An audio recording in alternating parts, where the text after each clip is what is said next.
guys, we're in the Adult Struggles kitchen because tonight we're making one of my all-time favorite dishes, homemade pizza. This is gonna be a good one for those of you that are completely burnt out on your current recipes and looking for something new to try that's simple, doesn't require a lot of ingredients, and is fairly quick to make. And it's also healthy. Aside from the cheese we are going to use, everything else is pretty healthy. We've got gluten-free brown rice tortillas, chicken, some vegetables. You really can't get better than that. This is also great if you're really in that rut of constantly going out to eat, but you don't want to be. You want to try eating at home more.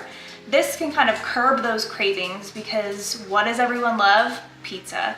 So try and make it at home this time and see how it turns out. So first, you're gonna need to gather everything that you need. I'm gonna be showing you two different pizzas that I like to make, but the great thing about pizza is that you can add whatever toppings you want. So these two are ones that I've found are really great combinations. I've been making these for probably 7 years and have really perfected the way that I like it. So I'm gonna show those to you tonight, but feel free to make it however you want. So first we have mozzarella cheese. That's gonna be the base for both types of pizzas. Black olives, if you like those. Jalapeños, I like things spicy. And some red pepper. So to get started, we're using brown rice tortillas. I like the Food for Life brand. They turn out really crispy in the oven. Just make sure you're using a dark colored pan when you bake them. That'll make sure that they get nice and dark and don't get soggy in the oven. So with these, they're gonna look really strange at first. It kind of looks like you may be making a taco, but they taste really great for pizza crust. So lay down a couple of these to start with. Depending on how many people you're serving, you may need to make 4 or 6 little pizzas. I myself eat about 1.5 of these, but it'll kind of depend on how hungry you are. So grab a couple of these. For the base, I have marinara sauce. I buy this one at Costco. It tastes really great and it has a good consistency, but whatever type of red sauce you want to use will work. That's gonna go on one pizza, and then we have basil pesto. This one kind of gives it a Mediterranean type taste. So I'm gonna grab just a couple of spoons here to evenly apply both sauces. We're gonna start with the basil pesto. So just grab like a spoonful of that and spread it around evenly. Make sure you leave a little edge of the crust, just like you would have pizza crust at any restaurant you go to. You want to kind of create that same effect for your pizza. So it looks like we have just enough here. You want to kind of make it about that thick. Don't want to have too much or you're going to have an overpowering taste of the pesto. We'll save that in case we make more. And then for your red sauce pizza, do the exact same thing. For this one, you definitely want to make sure there's not too much sauce because the red sauce tends to disintegrate the crust a little bit because of the acid in the tomatoes. So don't let it sit on here too long. It will start to get mushy. And it just won't taste quite right. So make sure we just put a little bit of the sauce. You can always dip your pizza in more marinara sauce once you're eating if you like. That's what I do. That's really good. Okay, so we've got the two bases. Now we're gonna add some mozzarella cheese to each. Again, don't make this too heavy either. I know cheesy pizzas are delicious, but this is a thin crust, and the more you add on top of it, the more it's going to be weighed down, and we really want to prevent them from getting too soggy because I don't think I know anyone who likes soggy pizza. Okay, that looks good. And then I like to add black olives to both of these pizzas. If you don't like black olives, you could try mushrooms instead, or you can add another vegetable like green peppers if that's your thing. Just gonna toss them around here. All right, and then for the pesto pizza, I like to add some feta cheese, again, kind of going for that like Mediterranean Italian taste.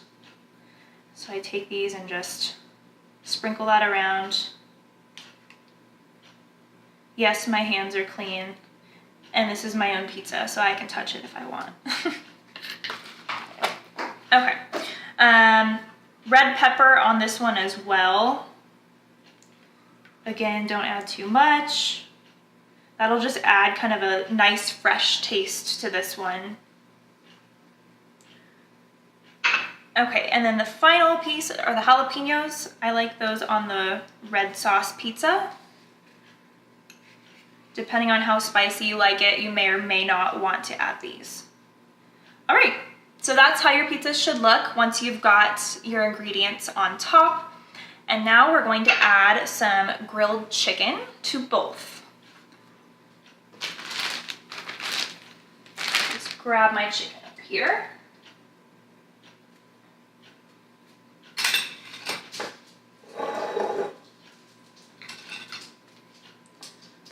Okay, so I've already grilled and cut this chicken and it's ready to go. Just going to sprinkle it on here like we did with all of the other ingredients. When you're chopping up your chicken, I would suggest you make it fairly small just because these pizzas are pretty little and you don't want giant chunks of chicken. And this will help it be more easily spread across the entire pizza as well. All right, so add a little bit more chicken.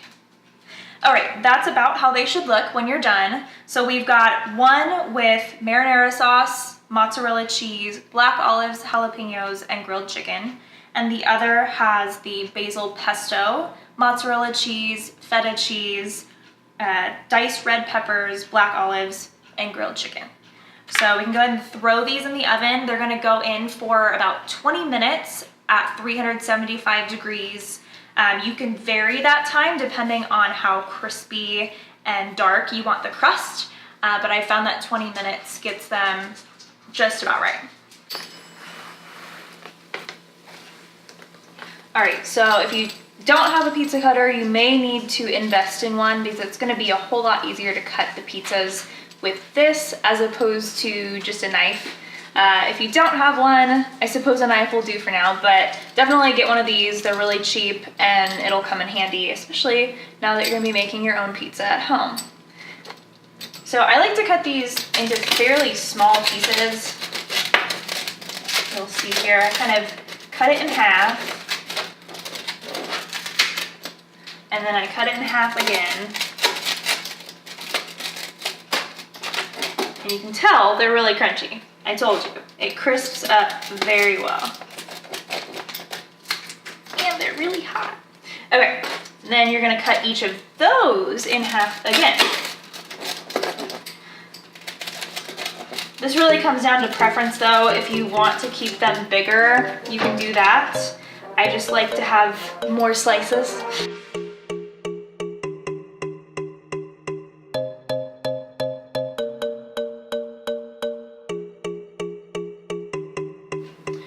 All right, there we go. So then you're just gonna serve that up on plates. You can have all of this to yourself, or you could even use these as a fun appetizer at a party and share all of the pizza with your friends.